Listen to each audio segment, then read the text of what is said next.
Hello, hello. Hello. Don't look at all my mess. Hello, people. So this is Mother-Daughter Chronicles.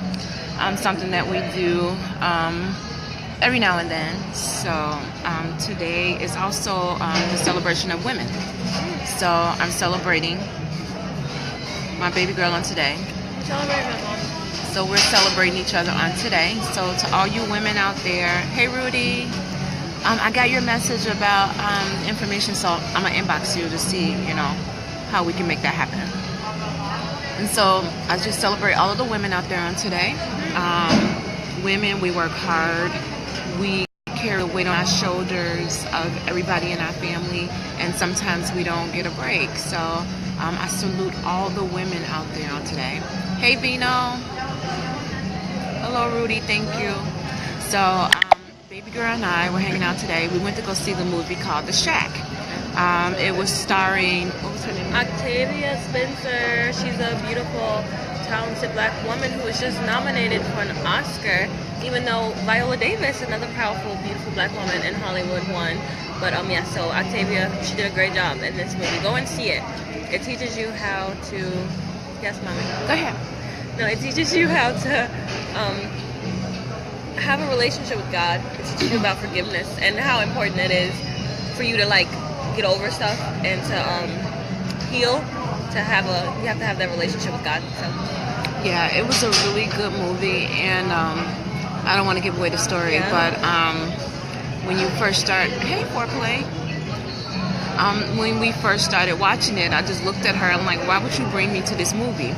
It was a really interesting movie, and like she said, the message was the most important thing. It hit on a lot of key points. It hit on healing, it hit on forgiveness, and it hit on how we say that God is all powerful, and how can He let bad things still happen in the world.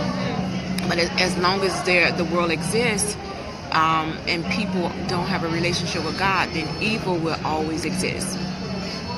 Go ahead. Okay.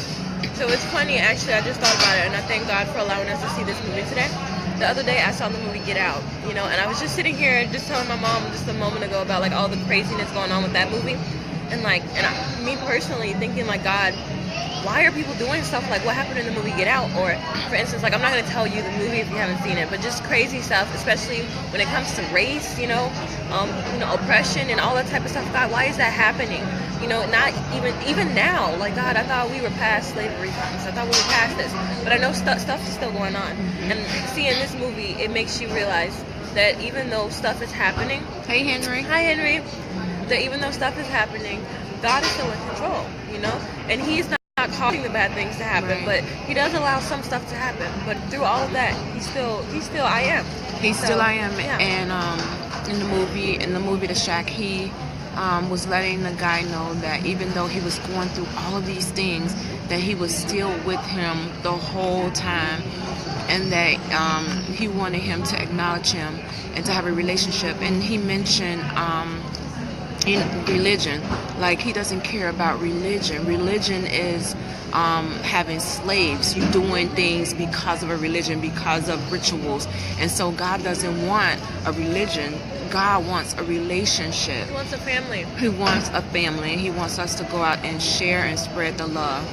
And when we get so caught up in unforgiveness, we get so caught up in a lot of disappointments in the world that go on, that we lose focus, we lose sight of exactly who God is and the marvelous things that He's already has done, and the things to come. And He doesn't want us to look back on our past. He wants us to keep looking forward and know that everything that we go through for a reason. And even though God allows it, even though it still happens, it still works together for our good, and it comes to help us to be stronger, to be better for other people that we encounter. So go out and see The Shack. It's a really, really good movie. It would open your eyes up and put you in a different perspective, just on trusting God alone. A lot of times we say we trust God. A lot of times we be mad with God because of things that happen. I could think of a lot of things that I can really be mad. Hey, Shanae. That I can really be mad at God. Just losing my sister at the age of 52 to cancer. Losing my dad to cancer. I was mad at God when my mom got breast cancer, so I understand. So just dealing with my own my battle with cancer, just asking God why. I'm not a drinker, I'm not a smoker, I'm not out here being unhealthy. Why am I suffering from this? But God has His reasons, and He bring us to things for a reason, and He brings us through them for a reason. And out of my sickness, out of everything that I went through as it related to cancer, it brought me to being an advocate for cancer. It brought me to Warriors Talk, and now I'm on a platform to where I can help and share with other people, not just with cancer, but all different type of diseases, to help bring about awareness, to help them to take action with what they know, and not be afraid of the word cancer, not be afraid of going to the doctor, and just staying on top of your health, so that you don't have to worry about these things. Rudy said, can you keep me in your prayers? I will always keep you and your family in my prayers. I appreciate that, Rudy, and we will do just that. Thank you so much. And that's exactly what the movie Shack was about. It was about love, spreading the love, and paying it forward, just acts of kindness that we're supposed to be doing anyway. Hey, Kenny. I'm sorry. Baby girl, she's stuffing her face. So it was a good movie, and I like to have these moments with baby girl, because as you know, she's in college, but she's on spring break. So I took the day off to hang with her so we can have some alone time, some quality time, and because she's been getting ready to go into her own right now, so she'll be going on her own for the summer. She already has an internship already, and so for the summer she won't even be coming home. So these moments, they're precious. I appreciate her, and I appreciate you guys for watching her grow up, and for just being positive and helping me pour into her. I don't have any complaints. She really hasn't given me a hard time. I'm thankful that she has a relationship with God, and that she's allowing Him to lead her. She's an awesome prayer warrior. She's an encourager. She's anointed. And she's a good big sister, so I appreciate her. And I appreciate you too, Mommy. Oh, hello, ladies. Looking good from Memphis. Love your first lady sister. Hi. We love you too. Oh, Thank wow. you. Hi. Thank you so much. We love you too. Oh, wow. And so I'm just excited to have this moment to just be able to spend some time and to share with others about forgiveness and about trusting God even when you don't want to trust Him. Mm-hmm. Like in the movie, the guy, he was mad. He was wondering why this. Can you tell the movie? I can't tell the movie. He was just okay. He was wondering why something had happened to him, and he didn't understand why God had allowed it to happen. And he was just angry, but God took him through this journey and just showed Himself to him.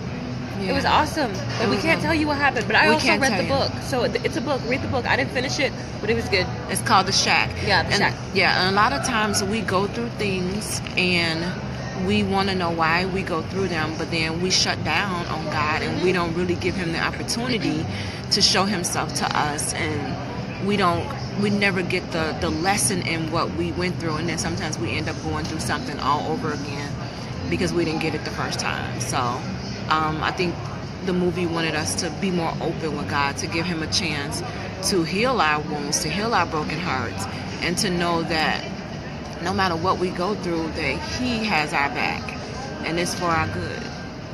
Amen. Amen. Anything else you want to say? If you go and see The Shack, be prepared to shed some tears, because I did. I cried. I really did. She also went to go see, what is it called? The movie Get Out. Get That Out. movie. I learned a lot from both movies. So I was just telling my mom, before we started this broadcast, excuse me, I was just telling my mom before we started this broadcast that I'm glad that we saw The Shack after I saw Get Out. I saw it with my boyfriend the other day, and I realized, like, after seeing that movie, it has so many messages in Get Out as well. So if you can see that, see it. And if you know sort of some of the storyline, I'll just brush on it. It's a black male dating a white female. Now, I don't have a problem with interracial love, but how that movie portrayed what was going on, I was like, Lord, you know what? So basically, yes, they were taking black people, and it was mostly a lot of black young men, but they were taking them and doing stuff to them and manipulating their body parts, their minds and stuff. And I thought it was insane. And I was like, God, first of all, this movie's crazy. This movie is insane. And stuff to think like stuff like this could be going on in this world. I was like, God, why? Why? You know, and it kind of hurt me just to think about that movie. The movie was amazing, but I was like, God, why? So I'm glad that I got to see The Shack after seeing that, because now God is just reminding me I'm still in control. I know that craziness, bad, evil stuff happens, yes, in this world, but He's also letting us know that He's not allowing it. So I'm glad I got to see The Shack after that, because God really showed me, like, almost like He pulled the Band-Aid off, and then He gave me some some healing over that to say, wow. I know bad stuff happens, but I'm still here, and it's going to be okay. So, whoa, mind explosions. Movies. Right, yeah. So we have to get away from the religious part of who everybody say God is, and focus on having a relationship, your own individual relationship with God. And I think a lot of people, we miss that because we so focus on what people tell us who God is, and we really don't get to experience Him wholeheartedly for ourselves. So yeah. So on another note, I was watching a Facebook Live, I think it was Monday, I think it was Elder Rodney Jones, and he was talking about, he has his men's group on Monday, and they were talking about how the church are missing millennials and how they're not actually being able to reach the millennials. So my Leah is a millennial, and so I just wanted to know from you, what is the church missing when it comes to the millennials? Sorry, I'm still eating fries. I was born in 98, so at first I didn't consider myself a millennial, but technically, yeah, I know I'm technically millennial and all that. Even though I don't have the millennial mindset, I'm technically a millennial. But I don't want to, excuse me, as I chew this fry, I don't want to give millennials a bad name, because not every millennial is like, you know, a terrible person, or however you perceive them. They're not all that. We're not all that. So I do think that the church, now I am Kojic. So speaking from, and I've been to non-denominational churches, like for instance, I go to Judson University, so I'm able to go to different churches while I'm there, and it's mostly non-denominational. So I get to see the difference there, and I get to see the difference in Kojic. I've been to Baptist churches, all of that. I've been to a few different churches, but I'm Kojic. So I do believe that the church, just in general, especially, like I said, I'm Kojic, so I think that as a Kojic person, that we do need a lot of help in the church to connect with young people. I feel like we do have people and programs set in place that do help, and you know, people reach out and they try to get us involved and stuff. And you know, firsthand, I've seen that. I've gone out to dinners with people, you know, people that I look up to as mentors now that are in the church, that, you know, that I can connect to and I feel like I can talk to. I've had long conversations with people who are older than me, you know, so not every person that's older in the church is like, you know, not able to connect. But it's that moment when you see, like, it's not a lot of young people, at least not a lot of young people staying in the church right now.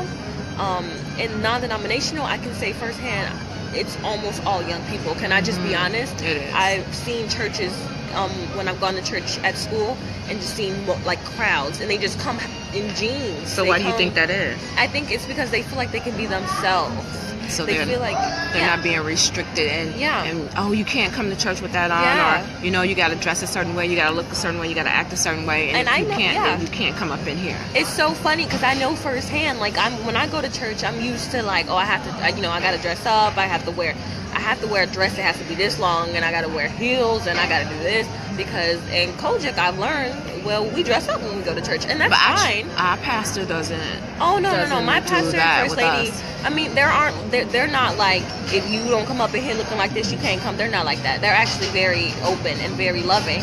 But we also know that it's kind of the underlying principle that when you come to church, and usually like Kojic and stuff, what you wearing? If you a girl, you wearing a skirt or a dress, and it's gonna be this long because that's the standard in Kojic, right? And I know that. And it's so funny because when I've gone to denominational churches, and I'm like, the first time I went at school, overdressed. I felt overdressed. I had on like a whole, like, I was ready. I think, no, the first time I was confused on what to wear, so I kind of kept changing. So I've had times where I felt overdressed, or times where I was like, I'm wearing jeans, this is weird. I'm at church on Sunday in jeans, I don't understand. But they weren't looking at that, you know? And I just think that, I think that we have to allow young people, millennials, to be free to be themselves in church. Like, we shouldn't always be so like, if you don't come looking like this, you can't come. Some people are like that. My church is not, but some people are. So I've been talking a lot. But basically, I feel like young people like me, they like to express themselves, be themselves, you know? Even when it comes to fashion, that helps. You know, because Jesus is not looking at you saying, if you don't come in my house with a skirt on or this tie, then you can't come. So why do some of us do that to young people? Because it's people, it's man-made rituals, man-made laws, religion. Right, religion is not relationship. How about relationship? I mean, religion is good. Religion is good, help, but you got to have religion along with relationship. You just can't have religion and all these rituals, and then you don't have a relationship. You concentrating so much on the outer part that you can't even reach them in the inside because you're so set on everything on the outside. Oh, she has on lipstick. Oh, we don't do that in the culture church. We can't wear lipstick. Lord. Oh, she has color in her hair. Oh, she can't do that. She has fingernail polish on. Oh, no, we don't do that. When we know some of the biggest sinners, it's all in there covered up, and then at nighttime looking like a missionary, but then they sleeping with the musician, they sleeping with the pastor, they sleeping with everybody in the church, and they dress the part, but they not right on the inside. So it's about being right on the inside. And yes, you have to be respectable, because when you go to anybody else's arena, you follow the rules. You dress how you're supposed to dress. When you go to the club, you dress how you're supposed to dress in the club. When you go to the ball game, you dress how you're supposed to dress in the ball game. But for some reason, when we come to church, we got an issue with dressing how the church want us to dress. We have an issue with it. Okay, I think it's mostly an issue. Like, I don't mind dressing up to go to church. I like dressing up. I'm not talking about you. But I know I'm different. I'm me. I'm kind of weird, I guess. But, that's okay. I'm in a good way. I think it is an issue when you feel like you're forced. Like, if you don't come looking this way, then you don't belong. They going to look at you. The church mother's going to be like, baby, you need some clothes because you don't look right. Mm-hmm. Some churches do that. I've been in church before. I wore lipstick and stuff before, and I felt like I was the devil himself because I was told off. And it's like, I love the Lord with all my heart. What did I do? All I did was wear lipstick. Or if your skirt not long enough. Right. What? Mm-hmm. And I was like, okay, I understand. Now, they don't want some young women wearing certain stuff that's too tight, or young men coming in looking like they came off the street. But you know what? Some people are coming off the street. Some people don't know any better. So what do we do with the people who don't know any better? Oh, wow. Henry said, this is a topic that requires a lot of thought. We'd love to discuss this with both of you. Amen, Henry. Yeah, it is. I think just that alone turns the millennials away.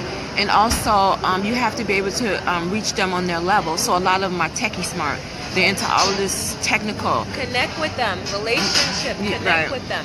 You have to be able to connect with them on their level. And if that's their level, then why not reach out to them to their level? And if the older people are not able to do it, then you find a young person that's able to connect with them and connect with them to pull them in and make sure that we have things for them to do. Yep. Now, at our church, we have a lot of things for the young people to do. I mean, we have praise dance. We have that they are able to sing. We do plays. We also do community service. The pastor takes us bowling, and he takes us out to eat. We go to the movies. I mean, we do a lot of stuff in our church, and we don't have a really big church, but we pack a big punch. We do a lot of stuff, and just so happens that our pastor and our first lady are young at heart, and they're not that young. They're not that old, and they're young at heart, and they're tacky. They're technical savvy, so it's like, it's only natural for the rest of the church to just fall in line with our leader.